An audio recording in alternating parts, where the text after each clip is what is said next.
Ya Rabbi salli ala Muhammad, Ya Rabbi salli alaihi wasallim. Kalau kita urutkan keterangan-keterangan Nabi Sallallahu Alaihi Wasallam terkait dengan salat duha ini, tidak hanya berbicara tentang rakaat, tapi juga berbicara tentang waktu dan keutamaannya. Dari waktu dan keutamaan ini, nanti Anda bisa petakan berapa rakaat yang harus Anda tunaikan dan apa tujuan yang ingin Anda raih dengan jumlah rakaat itu.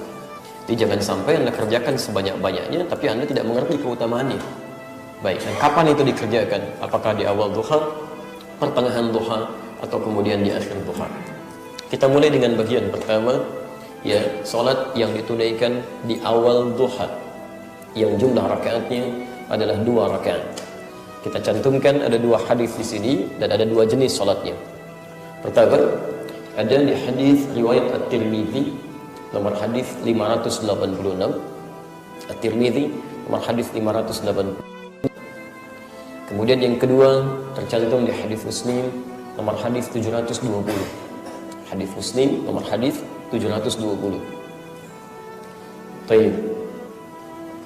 Selanjutnya nanti yang di pertengahan duha, ya, ada di riwayat Abu Daud nomor hadis 1289, 1289, ya, 1289. Dan nanti bagian terakhirnya. Kita bahas yang pertama dulu. Bismillah. Baik, yang pertama tentang waktu duha di awal duha, riwayat At-Tirmidzi di nomor hadis 586.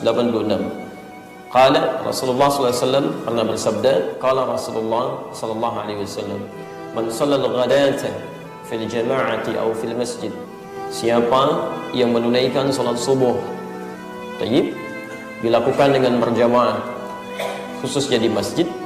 Pada di sini ada 2 redaksi. Ada yang menyebutkan kalimatnya fil jama'ah, ada yang kedua menyebutkan fil masjid.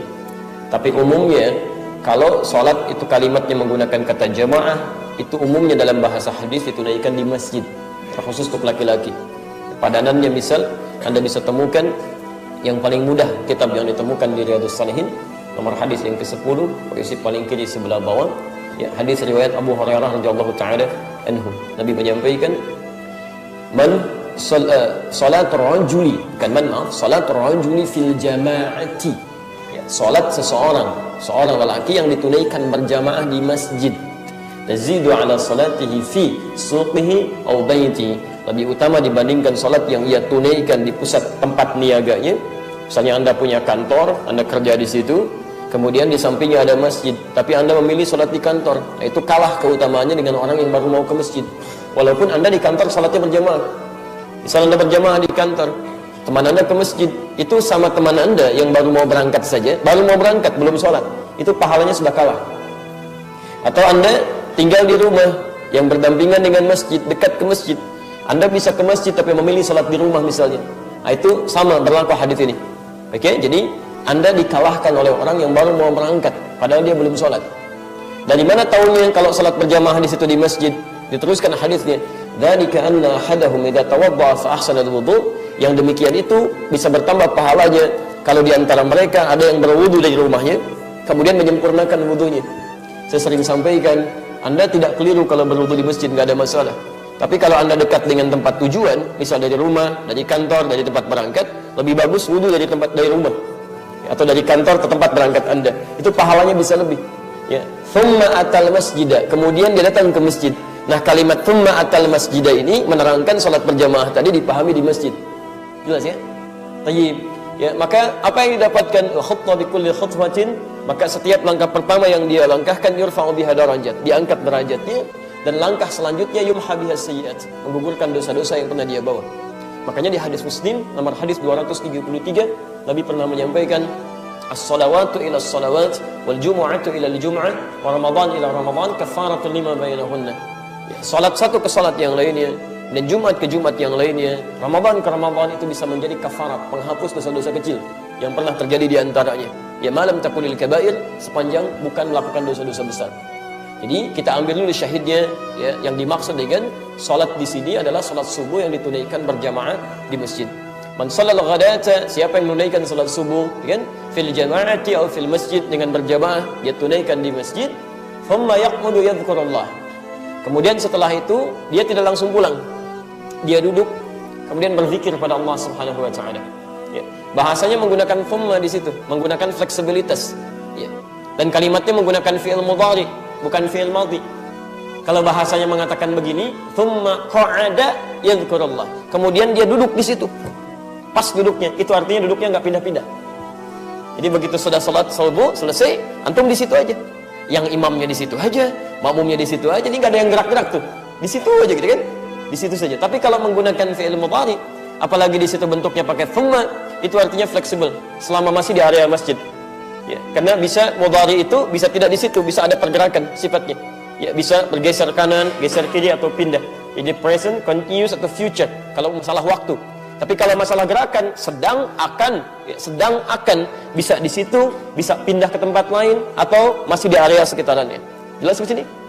Baik, awas, ini saya berikan batas di sini, pemahaman ini ya untuk memberikan penjelasan pada sebagian entah dari mana datangnya. Ada pendapat mengatakan kalau Anda ingin mendapatkan pahala salat ini, nanti yang dikenal dengan syuruk di kemudian, ya. Kalau Anda ingin dapatkan pahala ini, maka setelah salat subuh nggak boleh pindah-pindah, di situ aja. Ya. Itu saya tidak tahu dari mana asal penafsiran seperti itu. Ya. Yang pertama bertentangan dengan dalil secara langsung. Yang kedua bertentangan dengan maqasid syariah. Ibadah itu menyudahkan, bukan mempersulit. Imam di sini aja di depan itu kan nggak pindah-pindah. Sementara temannya di sini aja, ya. Ada misalnya yang mau membersihkan, maaf geser dikit dong, nanti aja ya, selepas syuruk. Kan repot gitu kan. Jadi antum nggak bisa begitu dia, nggak bisa. Jadi ada fleksibilitas sepanjang masih di area masjid. Ya, jelas di sini ya. Jadi kalau ada yang menafsirkan misalnya tidak boleh pindah-pindah dan sebagainya, itu pendapat yang sangat lemah, bahkan tidak ada dasarnya. Dari mana sumbernya gitu kan? Baik, seterusnya. Kemudian dia duduk, yadhkurullah. Apa yang dilakukan dalam duduknya? Bukan main-main, bukan ngobrol, bukan senda gurau, tapi berzikir kepada Allah Subhanahu wa taala. Dan kalimat zikir di Quran maknanya banyak. Awas hati-hati ya, perhatikan syaratnya. Jika Anda ingin meraih duha yang pertama ini, syarat pertamanya salat subuh. Dilakukan berjamaah. Tempatnya di masjid. Setelah itu berzikir. Tidak langsung pulang. Apa bentuk zikirnya? Macam-macam, silahkan pilih. Misal, kalimat thayyibah itu bagian dari zikir. Quran surah keempat ayat 103. Fa idza qadaytumus salata fadhkurullaha. Maka selesai Anda menunaikan salat, silahkan bergegas untuk zikir kepada Allah Subhanahu wa taala. Begitu selesai ini, ini hatta bidayatul duha, sampai di awal duha. Zikirnya sampai ke awal duha. Baik ya? Satu tombak dari matahari bergeser dari tempat terbitnya. Jadi tempat terbitnya, Allah. Misal ini tempat terbitnya disebut dengan masyrik. Masyrik. Kalau tempat tenggelam disebut dengan maghrib, tempat terbit disebut dengan masyrik. Quran surah kedua Al-Baqarah ayat 115. Isi paling kiri sebelah bawah. Walillahil masyriq wal maghrib. Milik Allah lah ya, segala yang ada di masyrik, tempat terbit matahari, wal maghrib, dan segala yang berada di tempat terbenam matahari. Ya, jelas di sini. Di maksudnya ayat ingin mengatakan jangan menyembah matahari. Kan? Jangan menyembah benda-benda karena semua itu punya Allah. Masa yang punyanya tidak disembah, yang diciptakannya disembah-sembah? Jelas ya? Tayyib. Sekarang saya agak pelankan sedikit. Ini pasti posisinya disebut masyrik. Kalau mulai bergeser, satu tombak mulai bergeser. Misal ya. Nah, ketika dia mulai bergeser ke arah barat, maka pergeserannya disebut dengan isyraq. Isyraq. Kalau sudah sampai bayangannya setinggi satu tombak, ya, kalau sudah memancarkan bayangan setinggi satu tombak, ya, tayyib. Perhatikan sini, maka posisinya disebut dengan syuruk namanya. Syuruk. Ini yang disebut dalam hadis ini dengan awal duha, bidayatul duha. Jadi ada yang mengistilahkan awal duha ini dengan salat syuruk. Ada yang menyebutnya dengan salat syuruk, ada yang menyebutnya dengan awal duha. Keduanya benar. Jelas ya? Keduanya benar. Jadi kalau ada yang mengatakan misalnya, nggak ada itu salat syuruk, yang ada awal duha. Ya betul, cuman antum menggunakan istilah awal duha. Nggak ada itu awal duha, yang ada salat syuruk. Ya betul ya. Jadi menggunakan syuruk benar, menggunakan awal duha benar. Yang salah, yang salat subuh di saat itu ya. Baik. Nah, jadi pelan-pelan. Kemudian thumma shalla rak'atain, dia salat 2 rakaat. Jadi ketemu sekarang berapa rakaat?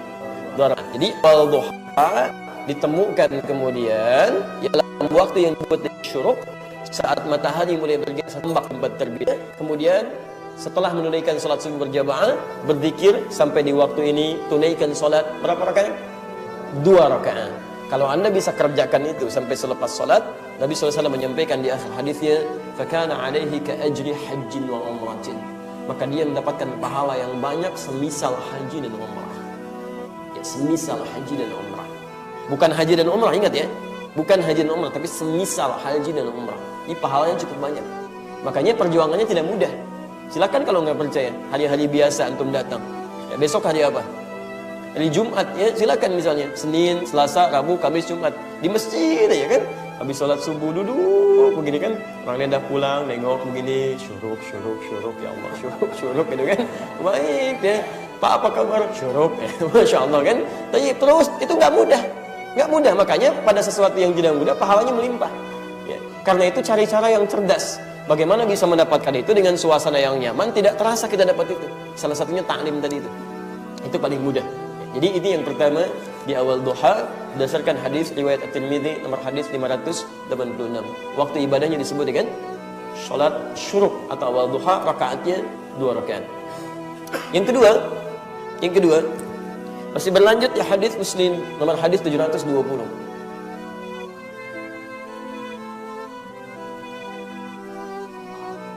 Baik.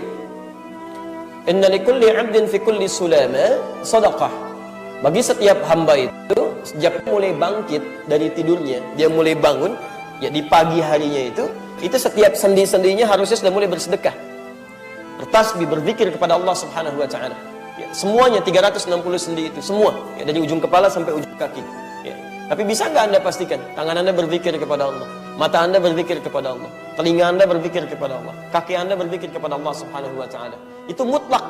Sehari ketika dibangunkan mesti begitu. Hewan aja berzikir. Ya, burung saat mengepakkan begini itu berzikir, sambil kerja sambil zikir. Makanya Allah mudahkan rezekinya. Berangkat pagi, pulang sore, dapat rezekinya, hidupnya tenang. Ya, anaknya banyak pun disuapi juga, dapat semua rezekinya, nggak ada masalah. Bahkan Masya Allah, antum makan juga. Ya, burung yang antum makan bisa bekerja dengan cara berzikir, bertasbih kepada Allah. Ya, antum yang makan burung masa nggak zikir? Pertama, sebelum bicara tentang mengganti, kita harus pahami cara berzikirnya. Ya, cara berzikir anggota tubuh itu adalah menggunakan sesuai dengan perintah Allah Subhanahu wa Ta'ala. Jadi ketika antum pandang, ingat betul ini, cara berzikir mata adalah melihat yang baik-baik, yang diperkenankan oleh Allah Subhanahu wa Ta'ala. Makanya turun ayat di sini, Quran surah ke-24 itu, ayat 30 untuk laki-laki, 31 untuk perempuan. Cara berzikir telinga adalah tidak mendengar yang buruk-buruk. Cara berzikir lisan bicara yang baik-baik, tidak berdusta, tidak bergibah. Makanya diharamkan gibah, celaka bagi para pendusta. Wailul lil mukadzibin, itu kan? Cara berzikir tangan, jangan menyentuh yang haram-haram. Makanya dilarang kemudian untuk mencuri, dilarang untuk berbuat curang, sampai ke kaki. Cara berzikir kaki melangkah pada yang baik-baik dengan tawadhu. Turun Quran surah ke-25 itu, ayat 63. Wa ibadur rahmanil ladzina yamshuna 'alal ardi hauna. Kan? Hamba-hamba Allah yang penyayang itu kalau jalan-jalannya tawadhu dia. Baik. Paham di sini? Tapi tidak setiap orang dalam 24 jam dari bangunnya bisa menjaga itu. Nah, itu bisa ditutup. Kata Nabi SAW, bisa ditutup semua itu dengan menunaikan dua rakaat. Ya, jelas di sini? Tapi bukan berarti ditutup maksiatnya kemudian tertutup dengan duha, bukan. Bukan itu maksudnya. Jadi kewajiban zikir Anda yang seharusnya berzikir dari ujung kepala sampai ujung kaki itu, yaitu kewajibannya digugurkan oleh Allah dengan Anda menunaikan salat.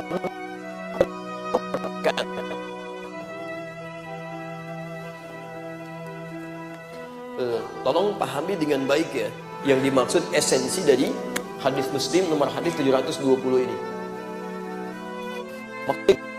Nilai dengan zikir seluruh sendi pada tubuh kita. Itu maksudnya orang yang benar salat duhanya, selain tercukupi ini perintah Allah untuk berzikir pada seluruh tubuh, yang dimaksud salat yang dia tunaikan ini itu akan membimbing dia menjadi lebih dekat dengan Allah Subhanahu wa Ta'ala, sehingga terjaga seluruh elemen tubuhnya untuk menyimpang dari ketentuan Allah. Itu maksudnya. Jadi sebelum dia beraktivitas, dia salat 2 rakaat, dia memohon kepada Allah. Nah, salat 2 rakaat ini baca ya ayat-ayat yang sekiranya meminta permohonan kepada Allah supaya selalu dijaga dalam kebaikan. Ini Allah akan jaga ujung kepala sampai ujung kakinya.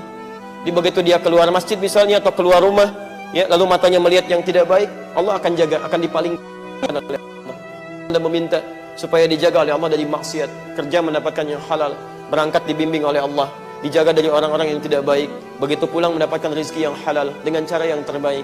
Makanya berangkat Anda dari masjid misalnya, pulang, kalau saran saya, kalau Anda bisa dekat dengan masjid, di begitu selesai kerja, mampir ke masjid dulu.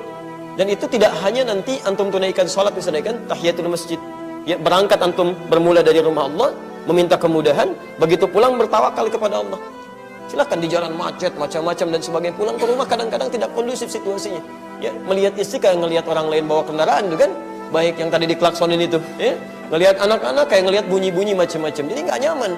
Antum ke masjid begitu wudu, ya, salat sunnah wudu, kemudian bertawakal kepada Allah. Demi Allah saya katakan, begitu pulang ke rumah hatinya sudah tenang, enak, kan? Ngelihat istri, ngelihat anak dan nunggu-nunggu 7 jam, 8 jam, ada keakraban dan kenyamanan, itu indah. Kemudian teruskan di Abu Daud nomor hadis 1289. Ini hadisnya hadis qudsi. Ya, hadisnya hadis qudsi.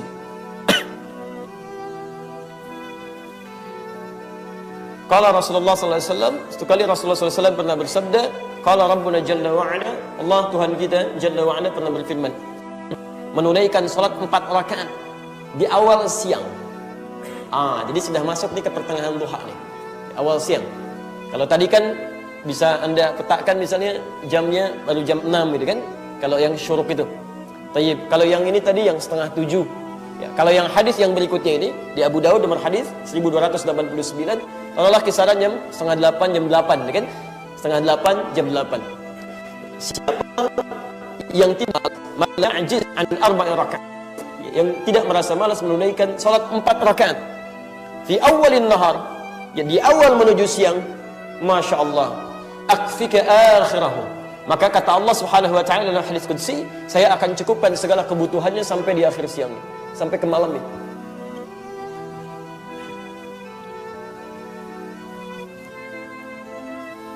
Bisa ditunaikan 2 rakaat, 2 rakaat.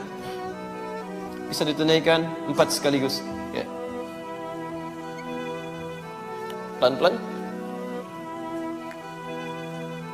Perhatikan, saya teruskan turunkan sampai caranya ya, sedetail mungkin sampai kita paham ya. Pelan-pelan, lihat sini. Pertama, yang dimaksud di hadis ini, hadisnya qudsi ya. Pertama, salat di waktu duha awal siang jumlahnya 4 rakaat.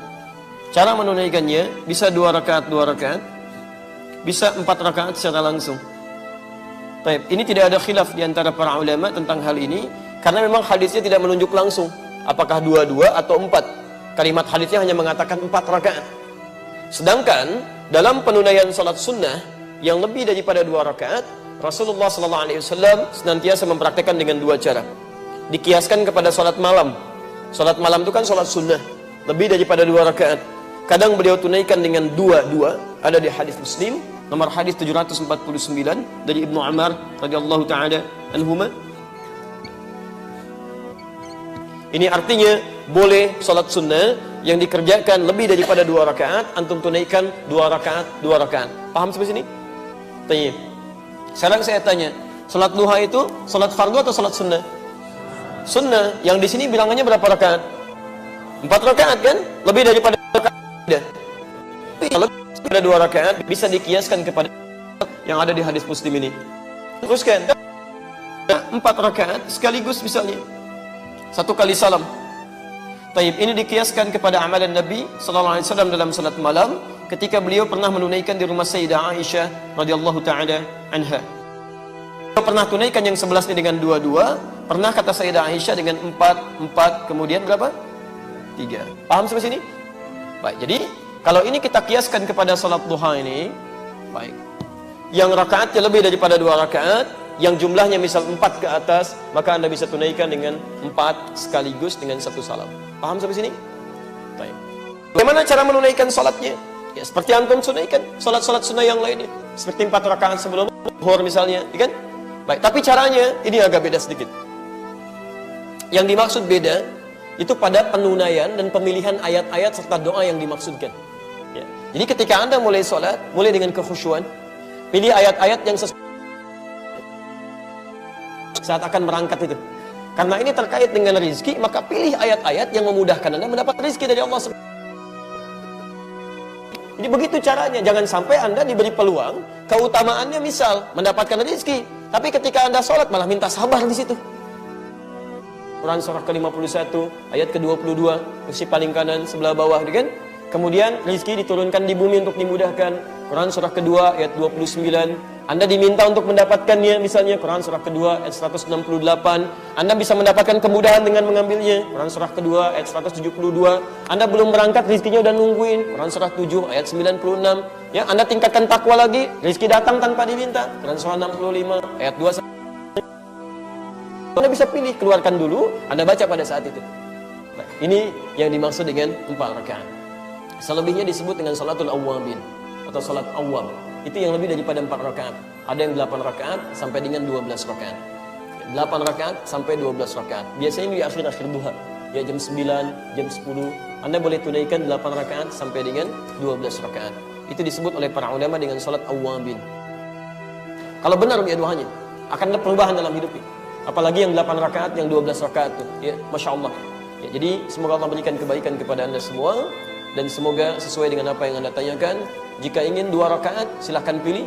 Ingin sedapat semisal haji dan umrah, atau Anda ingin mengganti tasbih, ya, atau misalnya ingin 4 rakaat memudahkan rezeki, atau ingin 8 sampai 12 rakaat memberikan kemudahan dalam perilaku hidup dan kembali kepada Allah Subhanahu wa taala.